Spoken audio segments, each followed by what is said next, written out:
आदरणीय जमी पर बैठे जमींदारों, चेयर पर बैठे चेयरमैन साहबों, भ्रष्टाचार की तरह खड़े हुए नौजवानों, ठीक मेरे पीछे सीटों की गद्दी पर बैठे गद्दी के गद्दारों, आपके चरणों में मेरा प्रणाम।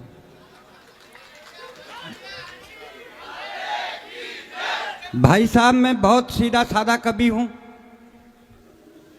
मैं बिल्कुल शांत बैठा, सार्थक जी ने मुझे उठाया। मैं भगवान से प्रार्थना कर रहा हूं, हे भगवान, जिसने मुझको उठाया उसको तू उठा। वाह वाह, क्या बात है। एक बात और कहने जा रहा हूं साहब, मैं ठीक गांव से निकला हुआ कवि हूं।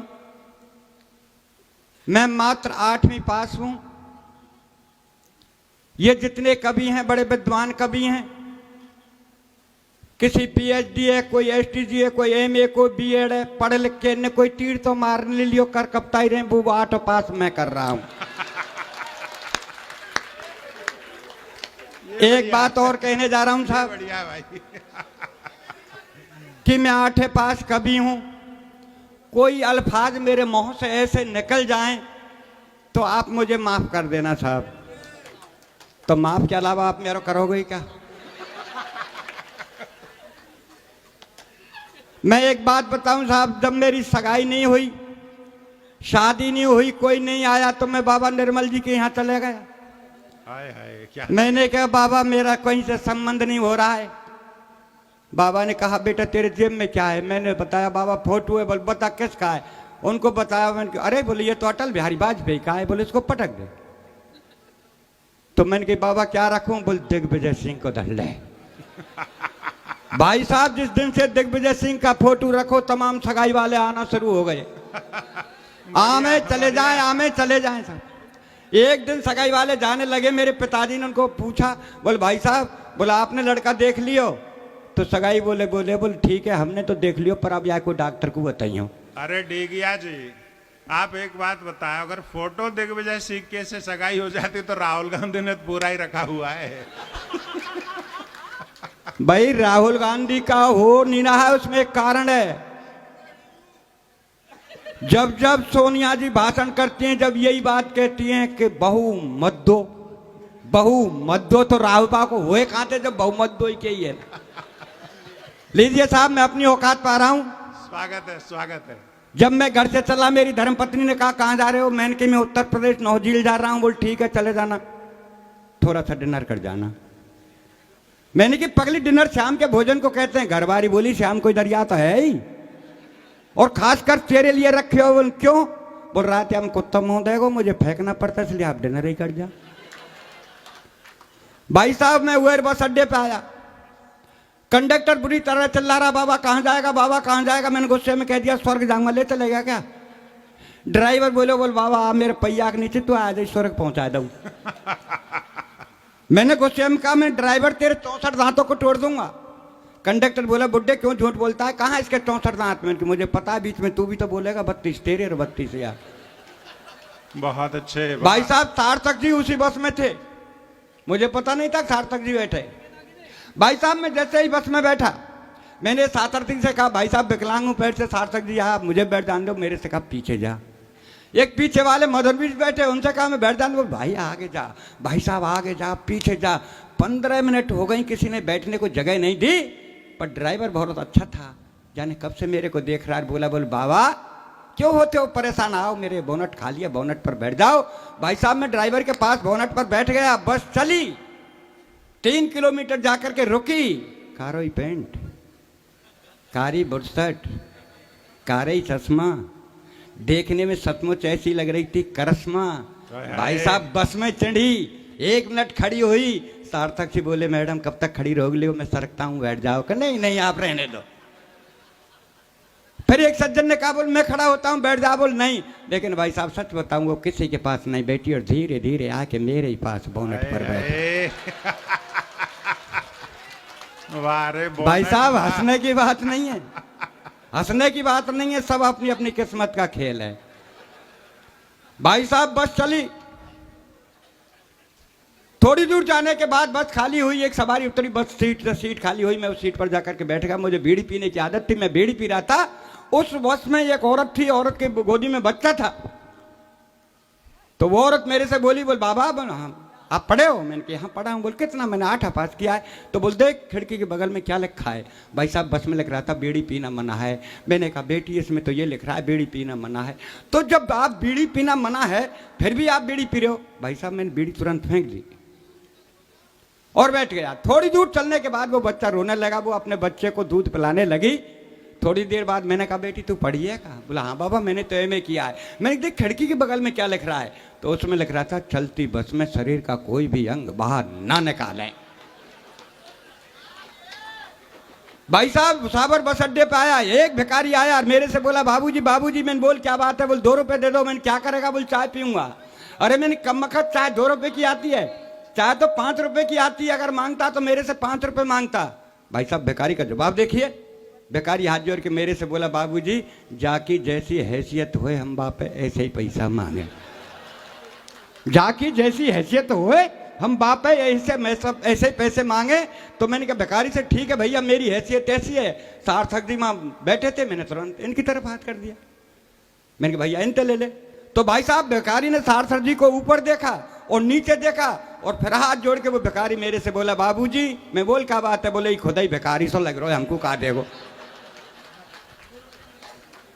भाई साहब छोकरवारे बस अड्डे पाया, एक भिखारी और मिला, मेरे से बोला बाबूजी बाबूजी। मैंने बोल क्या बात है? बोल 10 रुपए दे दो। मैंने क्या करेगा? बोल चाय पीऊंगा। अरे मैं कमकत चाय 10 रुपए की आती है, चाय तो 5 रुपए की आती है। अगर मांगता तो मेरे से 5 रुपए मांगता। भाई साहब भिखारी का जवाब देखिए। भिखारी हाथ जोड़ के बोला बाबूजी 5 रुपए की मैं पीऊंगा, 5 रुपए की मेरी प्रेम का तो पिएगी। अरे मैंने कि तू भिखारी होकर के प्रेम का रखता है? बोल बाई के चक्कर में भिखारी बनी हो ना, मैं महलन में रह रहा हूं तेरी तरह पहले। लीजिए भाई साहब जब ठीक मैं भरतपुर में आया तो एक बच्चा दौड़ता हुआ आया और मेरे से बोला अंकल। मैंने कहा हाँ बेटा। बोल पीछे से 2 आंटी आवाज लगा रही हैं। भाई साहब पीछे मुड़ के देखा तो सचमुच 2 औरतें मेरे पीछे दौड़ी आ रही। मैं खड़ा हो गया, मेरे से आकर के बोली बाबा। मैं हाँ बेटा। बोल तेरा फोटो दे जा, तेरा फोटो दे जा। मैंने कहा भाई मेरा फोटो ले जाकर आप क्या करेंगी? बोल बाबा रात को हमारे बच्चे रोते हैं, तेरा फोटो दिखाएंगे, बता रो मत। नहीं हुआ।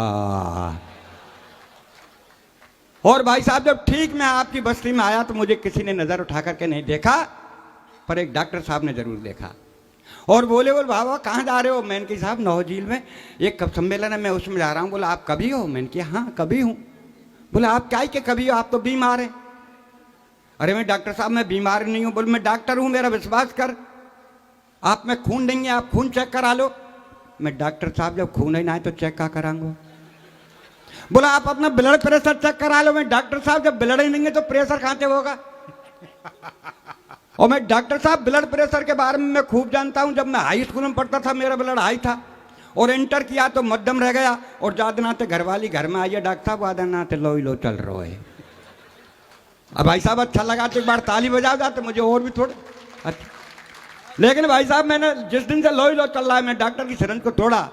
मैंने कहा डॉक्टर साहब आपके बजाय तो हिंदुस्तान के मच्छर अच्छे हैं, जहां वो काटते हैं तुरंत खून निकाल लेते हैं। माफ करना साहब मैं उत्तर प्रदेश के डॉक्टरों के बारे में कोई रचना नहीं पढ़ रहा हूं। मैं जयपुर के उस अस्पताल की रचना पढ़ रहा हूं कि मरीज का दाना पैर कटना था और डॉक्टर साहब ने बायां पैर काट दिया। क्या बात है, वाह वाह। मरीज का दाना पैर कटना था और डॉक्टर साहब ने बायां पैर काट दिया। 4 पंक्ति आपके चरणों में रख रहा हूं, अच्छी लगे तो आशीर्वाद मुझे देना और अगर पसंद नहीं आए तो सार्थक जी से कहना कि किसको यहाँ खड़ा कर दिया। कि एक मरीज की अंतिम चल रही थी घड़ी, एक मरीज की अंतिम चल रही थी घड़ी और डॉक्टरों की भीड़ घेरे खड़ी। तो डॉक्टर साहब मरीज से बोले भैया तेरी अंतिम इच्छा वो तो बता जा। मरीज बोला डॉक्टर साहब मेरी अंतिम यही इच्छा है कि मेरी जगह तू मर जा। मरीज बोला बोल डॉक्टर साहब मेरी अंतिम यही इच्छा है कि मेरी जगह तू मर जा। तो डॉक्टर साहब हो गए नाराज। मरीज बोला हजूर आप क्यों होते नाराज, मेरी विनती पे दीजिए ध्यान, आप तो इस कलयुग के साक्षात भगवान। डॉक्टर बोला कैसे? मरीज बोला ऐसे कि चौराहे पर हुई हत्या को आप आत्महत्या में लिख सकते हैं, चौराहे पर हुई हत्या को आप आत्महत्या में लिख सकते हैं और दाहिने पैर की जगह आप बाएं पैर को काट सकते हैं। तो क्या डॉक्टर साहब मेरी जगह आप नहीं मर सकते हैं? क्या मेरी जगह आप नहीं मर सकते? भाई वाह वाह वाह वाह, बढ़िया व्यंग है, वाह। देखिए साहब, मेरी धर्मपत्नी ने मेरे से कहा तेरी उम्र 60 साल की हो गई, या हाथ से लिखना बंद कर दे। तो मैंने कहा क्या लिखूं? बोले ओज लिख। अरे मैंने कि बाबरी मुहिम में बोझ ना है तो मैं ओज क्या लिखूंगा? और भाई साहब ओज में इसलिए नहीं लिख सकता कि हमारे भाई साहब बहुत वरिष्ठ कवि मनवीर जी एक ओज के बहुत अच्छे कवि हैं। एक दिन ओज की कविता पढ़ रहे थे साहब, इनकी पड़ोसन इनकी कविता सुन के इनकी धर्मपत्नी से कहा, बोले बहन जी मनवीर जी तो ओज की बहुत अच्छी कविता पढ़ते। बोल बहन मैंने कभी सुनी नहीं। बोल मेरे साथ चल, कल कब सम्मेलन है। तो मनवीर जी की धर्मपत्नी को लेकर के इनकी पड़ोसन आई, और जब मनवीर जी की कविता पढ़ने की बारी आई, क्योंकि ओज के कवि हैं साहब, ओज में बात करेंगे कि हम धरा बदल देंगे, हम गगन बदल देंगे। सिरोतान में तो खड़ी है कि घरवारी बोली वो रंदत चड्डी बुनियान बदले तो 15 दिन आएगा, तू का धरा गगन न बदलेगो। इसलिए साहब अपन ओज नहीं लिख सकते। तो घरवारी ने कही बोल श्रृंगार लेके, मैंने भगवान ने रंग रूप ही ना दियो। तो बोल गीत लेके, मैंने मैं गीत नहीं लिखूंगा। मेरे देश में ऐसे से गीत चले जो बंटा ढार कर दिया।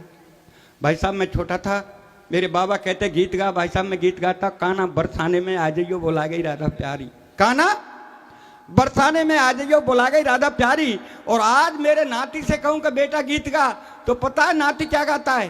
सर काले खटिया जाड़ो लगे, जाड़े में बलमा प्यारो लगे। ऐसे से गीत चले साहब। बोल तू ना मिली तो हम जोगी बन जाएंगे। मैंने कहीं मिल गई तो कुआं में गिर के मर जाएगा। ये गीत ऐसा चलो, तू जहां कहीं रहेगी मैं सूंघते सूंघते आ जाऊंगा, कुत्ता आएगा। ये गीत ऐसे चलो, मैं दिल्ली से गई पूना, पूना से गई पटना, माहौने मिलो सजना, यहाँ जाती 9 झील में कितने चाहिए यहाँ चले जाती। इसलिए भाई साहब अपन गीत वीत नहीं लिखते, अपन तो देखते हैं जो लिखते हैं साहब। सुबह सुबह का वक्त मस्जिद की अजान और मंदिर की झालर कितनी लगती है प्यारी।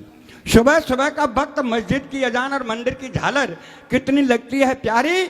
और चाय का प्याला लेके मेरी चारपाई के पास खड़ी घरवारी बोली अजी सुनते हो? मैंने कहा सुन रहा हूं, बहरा नहीं हूं, बोल क्या कहना है कह दीजिए। बोल मैं कब की खड़ी हूं, लो चाय पी लीजिए। मैंने कहा सुबह सुबह का वक्त है, राम रहीम का नाम लेने दीजिए, इस चाय को 10 मिनट बाद दीजिए। तो गुस्से में बोली कि 10 मिनट में तो ठंडी हो जाएगी। अरे मैंने कहा कम का तेरी उम्र 60 साल की है गई, तू अब तक ठंडी ना है पाई तो कहता 10 मिनट में ठंडी हो जाएगी। भाई वाह वाह मैंने कहा कम का तेरी उम्र 60 साल की है गई, तू अब तक ठंडी ना है पाई तो कहा चाहे 10 मिनट में ठंडी हो जाएगी। भाई साहब इतनी कहने पर गुस्से में तेज कमरे से बाहर आके बड़े जोर से रोने लगी, भगवान से प्रार्थना करने लगी, हे भगवान मेरी ये कर्जी है, आगे आपकी मर्जी है, मेरा एक थोड़ा सा काम कर दीजिए, इस संसार से मेरे पति बाबूलाल ढीगिया को उठा लीजिए, मुझे विधवा बना दीजिए। इतनी सुनने पर अपनी गुस्से में तेज बैग उठाया कमरे से बाहर। घरबारी बोली कहाँ जा रहे हो भरतार? मैंने कि आत्महत्या करने। बोला आत्महत्या करनी है तो जल्दी कर लीजिए, ये भी आपके हित में होगा, और 4 दिन पीछे मरा तो तेरा दाह संस्कार नहीं होगा। मैं बोला कैसे? घरबारी बोली ऐसे कि मैं देख रही हूँ पर्यावरण का सीजन, और जब खाने पकाने को नहीं तो तुझे जलाने को कहाँ से लाऊंगी, ईंधन तुझे जलाने को कहाँ से लाऊंगी। वाह वाह क्या बात है, बढ़िया वाह। मैंने कहा तू मेरे ईंधन की फिक्र मत कर, तेरा ध्यान किधर मैं समझाता हूँ, आओ उधर। ठीक मेरे मरने के बाद शमशान घाट जाना और 5 हीटर रख के घर चली आना। मरने के बाद शमशान घाट जाना और 5 हीटर रख के घर चली आना। बड़े बेटे को समझाना, बेटे जाना बटन दबाना, पापा को जला के घर चला आना। बोल ठीक है, तेरे मरने के बाद शमशान घाट जाऊंगी, 5 हीटर रख के चली आऊंगी, बेटे को समझाऊंगी, बेटा जाएगा बटन दबाएगा और तुझे जला के घर चला आएगा। पर तू जलने के बाद पता नहीं स्वर्ग या नरक जाएगा, पर इस महंगाई में जो 5-5 हीटरों का बिल आएगा उसे का तेरा बाप चुकाएगा, उसे का तेरा बाप चुकाएगा। और साहब मेरा सौभाग्य नौकरी हेतु कॉल लेटर आया, मेरा सौभाग्य नौकरी हेतु कॉल लेटर आया। मैं भूला नहीं समाया, खुद पढ़ा, मित्रों को पढ़वाया, 7 तारीख को इंटरव्यू के लिए बुलाया। जिस दिन 7 तारीख आई, साइकिल उठाई, दफ्तर आए, 5 अधिकारी बैठे पाए। वहाँ के चपरासी ने आवाज़ लगाई कोई डिगिया है भाई? मैंने कहा भाई डिगिया तो मैं हूँ। बोला अंदर जाओ इंटरव्यू दे आओ। अंदर आया, अधिकारी जी को शीश नभाया। अधिकारी जी ने एक प्रश्न मेरी तरफ सरकाया कि बेटा भूगोल पढ़ी है? मैंने कहा जी पढ़ी है, खूब पढ़ी है, और 8 में तो 4 साल लगातार पढ़ी है। भूगोल पढ़िए, खूब पढ़िए, 8 में तो 4 साल लगातार पढ़िए। तो बोल बताओ वनों से हमें क्या लाभ होते हैं?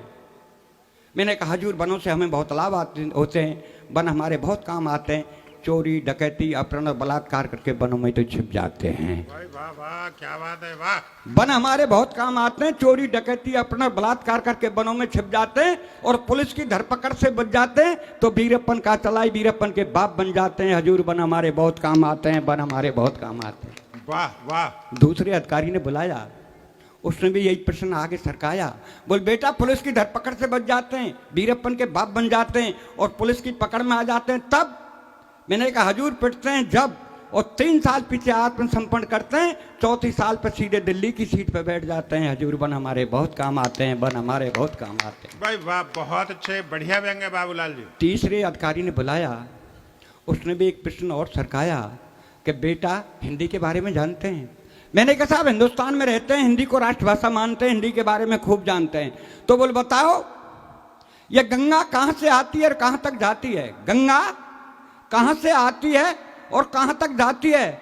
मैंने कहा सर गंगा शर्मा जी के घर से आती है और वर्मा जी के घर तक जाती है। हाय हाय। गंगा शर्मा जी के घर से आती है और वर्मा जी के घर तक जाती है। शाम को मैला बदन गीले कपड़े वापस शर्मा जी के घर पहुंच जाती है। अरे बोल तू किस गंगा की बात कर रहा है?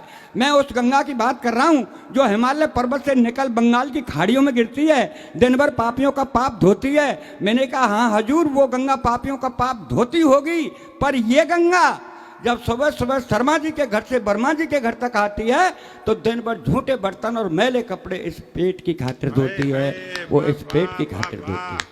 वाह। अंतिम अधिकारी ने बुलाया, उसने भी एक प्रश्न और सरकाया कि बेटा जनरल नॉलेज का ज्ञान? मैंने कहा साहब 100 नंबर में से 100 नंबर लाने वाला मैं ही हूं एक जवान। तो बोल बता पद्मश्री अब की बार किसको मिली? मैंने कहा सर पद्मश्री तो अब की बार मुझे मिली।